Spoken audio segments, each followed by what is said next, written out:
నమస్తే. మన గాంధీగిరి వార్తలకు స్వాగతం. రామగుండం పారిశ్రామిక ప్రాంత రౌండప్. ఈరోజు గాంధీగిరి అందిస్తున్న ప్రత్యేక వార్తలు చదువుతున్నది దయానంద్ గాంధీ. ఈ రోజు గాంధీగిరి వార్తలను సమర్పిస్తున్నది శ్రీకాంత్ కంటి దవాఖానా. కోల్బెల్ కు కంటిపాప, అన్ని వర్గాలకు వెలుగు కిరణం. డాక్టర్ శ్రీకాంత్ సారథ్యంలో వైద్య సేవల్లో శ్రీకాంత్ కంటి దవాఖానా. ఏప్రిల్ 15 నుండి ప్రతి గురువారం ఉచిత వైద్య నేత్ర శిబిరం. కంటి పొరకు ఆపరేషన్ 5,000 రూపాయలకే చేయబడును. లక్కం భిక్షపతి కార్యనిర్వహణలో శ్రీకాంత్ కంటి దవాఖానా, Lakshminagar, Godavarikhani. Phone number 8074911632.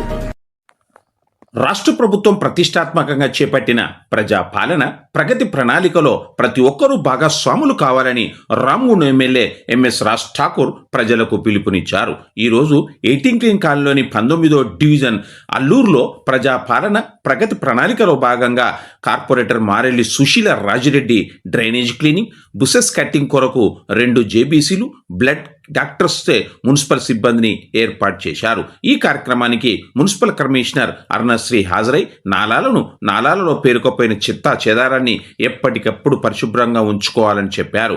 19వ division సంబంధించిన అన్ని ఏరియాల్లో పేరుకుపోయిన డ్రైనేజ్, చెత్త, నాలాలు, ఖాళీ ప్రదేశాల్లో పేరుకుపోయిన చెట్లను బ్లడ్ ట్రాక్టర్తో మున్సిపల్ సిబ్బందితో శుభ్రం చేయించారు. కార్యక్రమానికి రామగుండం ఎమ్మెల్యే మక్కాన్ సింగ్తో పాటుగా రామగుండం నగర mayor Mahankali Swamy, deputy mayor Pathapalli Yellaiah, Congress party పట్టణ అధ్యక్షుడు గుండేటి రాజేష్, కార్పొరేటర్లు ముస్తఫా,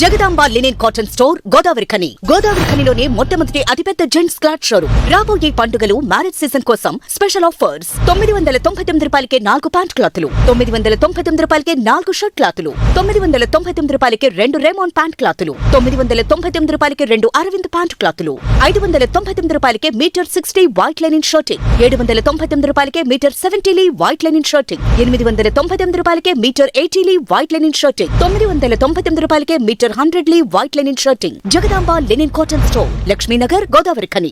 ప్రజాపాలన ప్రగతి ప్రణాళికలో భాగంగా ఈరోజు 21వ డివిజన్లోని ఫెర్టిలైజర్ సిటీ ఎలుకలపల్లి జెడ్పీహెచ్ఎస్లో స్వచ్ఛత, పరిసరాలు, పరిశుభ్రత అనే అంశంపై విద్యార్థులకు అవగాహన కల్పించడంతో పాటు అపరిశుభ్రత వల్ల ప్రబలే డెంగ్యూ, మలేరియా వ్యాధులపై, అనారోగ్య సమస్యల మీద అధికారులు అవగాహన కల్పించారు. విద్యార్థి తల్లిదండ్రులకు తడి, పొడి చెత్త వినియోగం మరియు చెత్తను రోడ్లపై, కాలువలో, బహిరంగ ప్రదేశాల్లో వేయకుండా మున్సిపల్ వాహనాల్లో వేయాలని, బహిరంగ ప్రదేశాల్లో చెత్తను కాలువలో కానీ పడవేస్తే జరిమానా విధించడం జరుగుతుందని విద్యార్థులకు వివరించారు. వారితో ప్రతిజ్ఞ చేయించారు. ఈ కార్యక్రమంలో డివిజన్ కార్పొరేటర్ కందుల స్వరూప సతీష్, వార్డ్ ఆఫీసర్ ముత్కు సాయి, పారిశుద్ధ పర్యవేక్షకుడు ఆడెప్ శ్రీనివాస్, మెప్మా సిబ్బంది అన్నపూర్ణ, సూర్య, సరోజన, స్నేహలత తదితరులు ఉన్నారు.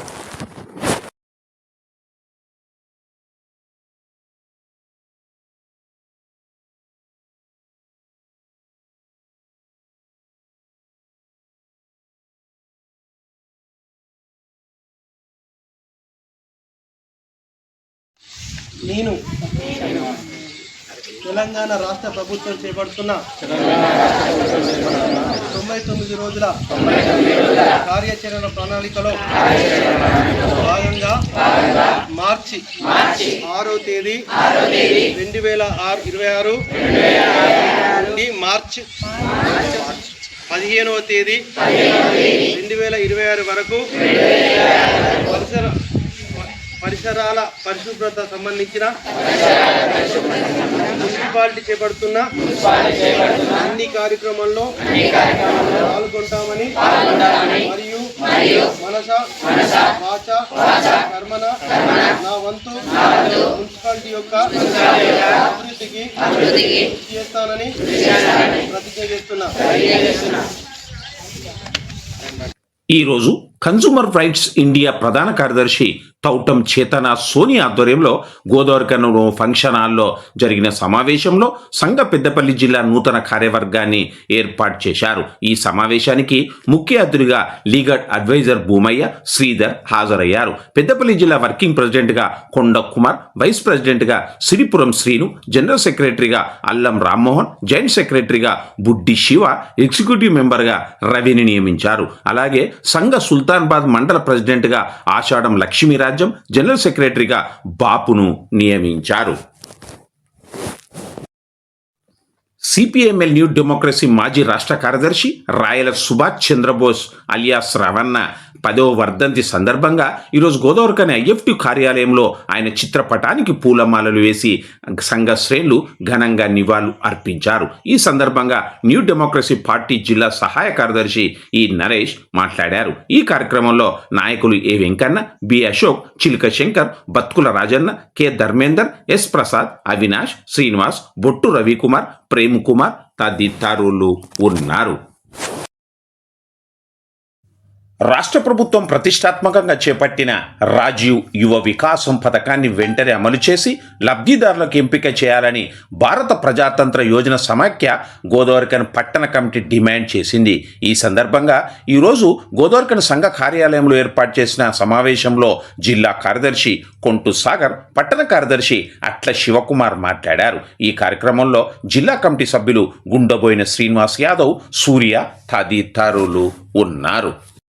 రాష్ట్ర ప్రభుత్వం ప్రతిష్టాత్మకంగా చేపట్టిన రాజీవ్ యువ వికాస్ పథకాన్ని వెంటనే తిరిగి ప్రారంభించాలని భారత ప్రజాతంత్ర యువజన సమైక్య పెద్దపల్లి జిల్లాగా రాష్ట్ర ప్రభుత్వాన్ని మేము డిమాండ్ చేస్తూ ఉన్నాము.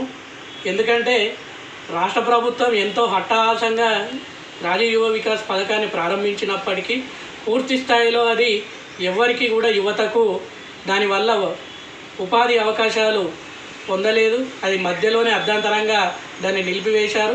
కాబట్టి ఇప్పటికైనా రాష్ట్ర ప్రభుత్వము తిరిగి ప్రారంభించి రాష్ట్రంలో ఉన్న నిరుద్యోగులందరికీ కూడా ఉపాధి అవకాశాలు కల్పించే దిశగా మళ్ళీ పథకాన్ని ప్రారంభించాలని యువజన సంఘంగా మేము ప్రభుత్వానికి విజ్ఞప్తి చేస్తూ ఉన్నాము. ఎందుకంటే రాష్ట్ర వ్యాప్తంగా కూడా ఎంతోమంది నిరుద్యోగ యువత డిగ్రీలు, పీజీలు, అదేవిధంగా ఎంటెక్లు, బీటెక్లు చేసిన వాళ్ళందరూ కూడా వారికి సరైన ఉపాధి అవకాశాలు లేక చాలీచాలని జీతాలతోటి ప్రైవేటు కంపెనీలలో ఉద్యోగాలు చేస్తూ ఉన్నారు. రామగుండం పారిశ్రామిక ప్రాంతం లాంటి ప్రాంతాలలో పరిశ్రమలలో క్రింది స్థాయిలో కూడా ఉద్యోగాలు చేస్తున్న పరిస్థితులు ఉన్నాయి. ఎందుకంటే కుటుంబ పోషణ ముఖ్యంగా వారికి భారంగా ఉన్నది కాబట్టి వారు చదివిన చదువులకు తగ్గట్టు ఉద్యోగం కానీ ఉపాధి అవకాశాలు కానీ ఎక్కడా కూడా వాళ్ళకి లేవు. కాబట్టి ఇటువంటి క్రమంలో రాష్ట్ర ప్రభుత్వము రాజీవ్ యువ వికాస పథకాన్ని ప్రవేశపెట్టడం దాన్ని ఆహ్వానించదగ్గ విషయమే. కానీ దాన్ని పూర్తి స్థాయిలో ఇంప్లిమెంట్ చేయలేదు. కాబట్టి ఇప్పటికైనా మళ్ళీ తిరిగి ఈ పథకాన్ని ప్రారంభించి లబ్ధిదారులుగా ఎవరైతే ఎంపిక అవుతారో వారికి తక్షణమే ప్రభుత్వము ఆర్థిక సహాయము చేయాలని ఈ సందర్భంగా మేము డిమాండ్ చేస్తూ ఉన్నాం. Ramagundam traffic inspector B Rajeshwararao ఆధ్వర్యంలో డ్రంక్ అండ్ డ్రైవ్లో ఇటీవల దొరికిన 17 మందిని Godavarikhani second additional magistrate Venkatesh Durva ముందు ఈరోజు హాజరుపరిచారు. 15 మందికి 30,000 రూపాయల జరిమానా మేజిస్ట్రేట్ విధించారు. 2 వ్యక్తులు రెండోసారి పట్టుబడగా వారికి 3 రోజులు జైలు శిక్షను విధించారు. వీరిలో ఒకరు గోదావరిఖనిలో ఆటో డ్రైవర్గా పనిచేస్తుండగా మరొకరు ఎన్టీపీసీ పవర్ ప్లాంట్లో ప్రైవేట్ జాబ్ చేస్తూ ఉన్నారు. వీరిని కరీంనగర్ జిల్లా జైలుకు తరలించారు. కాగా సిఐ రాజేశ్వరరావు మాట్లాడుతూ వాహనం మద్యం సేవించి నడపరాదని, నడిపినచో వారిపై చట్టరీత్యా చర్య తీసుకోవడం జరుగుతుందన్నారు. వాహనానికి సంబంధించిన పత్రాలు కలిగి ఉండాలని, 2 వీలర్ వెహికల్ నడిపేవారు తప్పనిసరిగా హెల్మెట్ ధరించాలని ఆయన సూచించారు. ఇంతటితో గాంధీగిరి వార్తలు సమాప్తం. నమస్కారం.